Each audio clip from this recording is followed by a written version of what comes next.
Hey guys, it's JrdnLeigh, and I figured I would just do a little update. Actually, I think I'm going to do my birth story, or not my birth story, but Lola's birth story. I also just realized that I have no makeup on that eye anymore, and some makeup on this eye. I just rubbed the bejeebies out of my eyes. Anyway, so I was induced on November 2nd, and we got there at, I think, 8 o'clock in the morning. With Abe, we had to be there at 6:30 or earlier. And with Lola, we didn't have to be there, until 8 o'clock.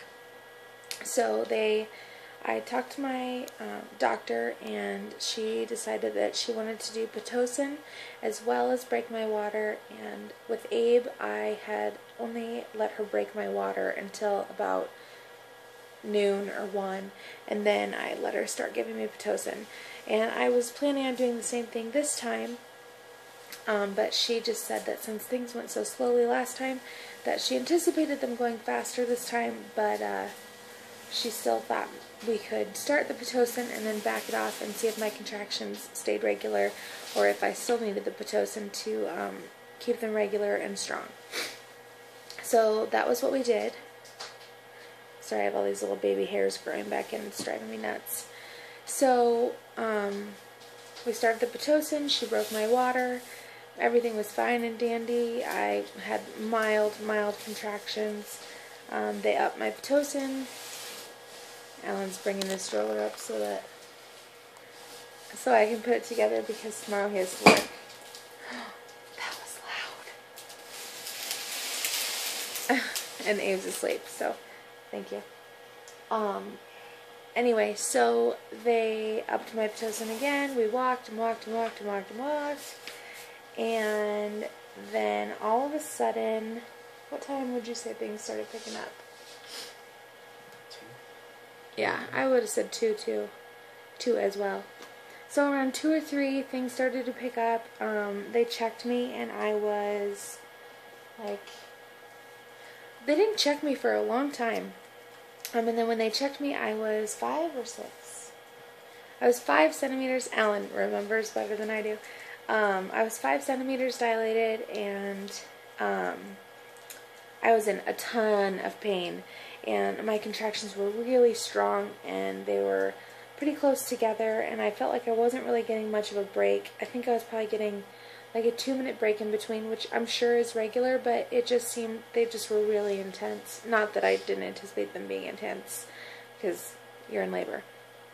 So, but they were as bad as my contractions with Abe were at 8 centimeters dilated.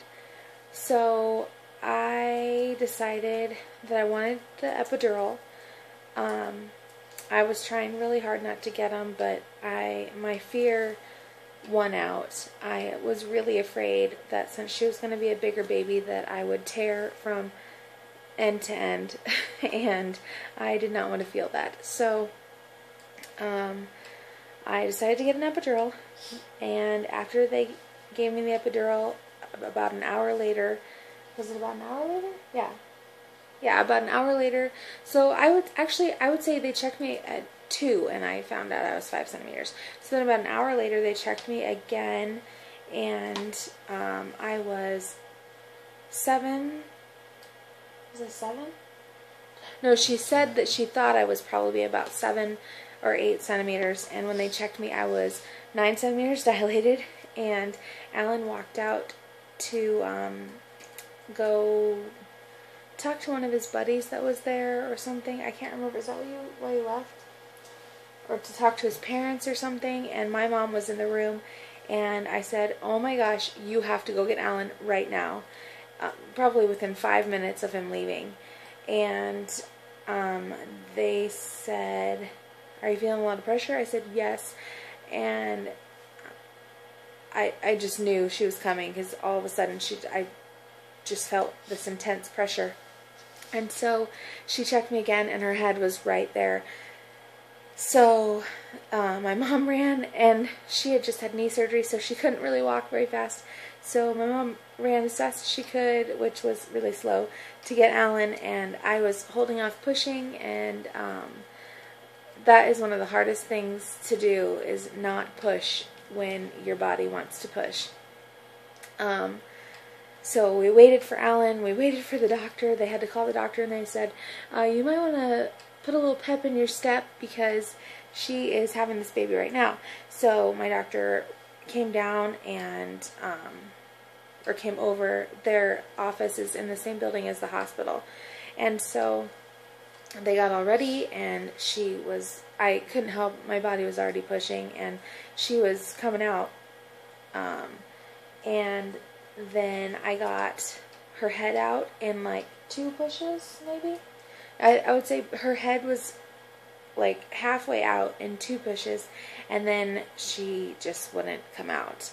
And I inside started freaking out a little bit. They had brought a mirror over. They had asked me if I'd wanted to watch, and I said, yeah, of course. And so they brought a mirror over, and I could see her head. So that was the motivation, was, you see your baby and you just push really hard, and I could not get her out. I couldn't. And it's not even like I was that tired. I was putting all my strength into it, and I just couldn't get her out.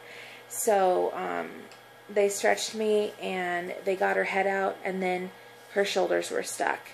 So Alan was kind of freaking out because the nurses started kind of springing into action, because you could tell that there was a little bit of anxiety in people's voices, and there was a little bit of it seemed more like an emergent situation than a regular birth does. And so I had 2 nurses pushing on my belly. My doctor was trying everything to get her shoulders out, and so finally, and I was pushing as hard as I could with every contraction and after. So after they figured out that her shoulders were too big to come out, it took them, how many seconds did they say? Like 70 something. I think like 2.5 minutes. So it seemed like forever, but it only took about 2.5, 3 minutes or something like that to get her out. But what they ended up doing was they ended up deciding to have her lead with one shoulder instead of coming out both shoulders at the same time. And so they went to sweep her arm up across her head, and in the process of that, I felt a pop, and they heard a pop, and her humerus, which is the bone like right here, broke, and her poor little arm. But they got her out after that, and after her shoulders came out, we had no other problems. She told me later that she was worried that after her shoulders came out, that her belly was going to be even bigger, and so they were going to have to struggle to get her out that way as well. But that didn't happen, and so we had wanted to do delayed cord clamping, but since they needed to check her out and all of that, we didn't get the chance to do that, which was fine. I had wanted to with Abe, but he had aspirated on some meconium, and so we couldn't do it with him either. But, I would rather her be healthy and here, than all of that. So, anyway, they rushed her over to the table, they cleaned her up, they looked at her, they called x-ray, they wrapped her up and brought her back over to me, and I got to hold her, and Alan got to see her, and it was a very emotional birth. We were just so lucky to have her there. It could have been a completely different story, and thank God we had a hospital birth. I just don't think that she would be here if we hadn't. So, yeah, so that was Lola's birth story. And it was very eventful, for lack of better words, but here she is, she's sleeping right now. But her arm is healing really well, and we don't have to pin it to her shirt anymore, and she can wear cute outfits and shirts that go over her head as long as I put her bad arm in first. It's not bad anymore. It doesn't seem to bother her too much anymore, but we're still pretty gentle with it. And then I put it over her head after that. But, so yes, she seems to be a lot more comfortable.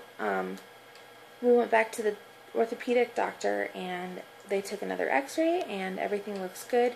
It's still broken, but what happens is when a baby breaks their arm, I keep looking this way because I'm thinking, and I apologize that I'm not looking at the camera. I know that's annoying.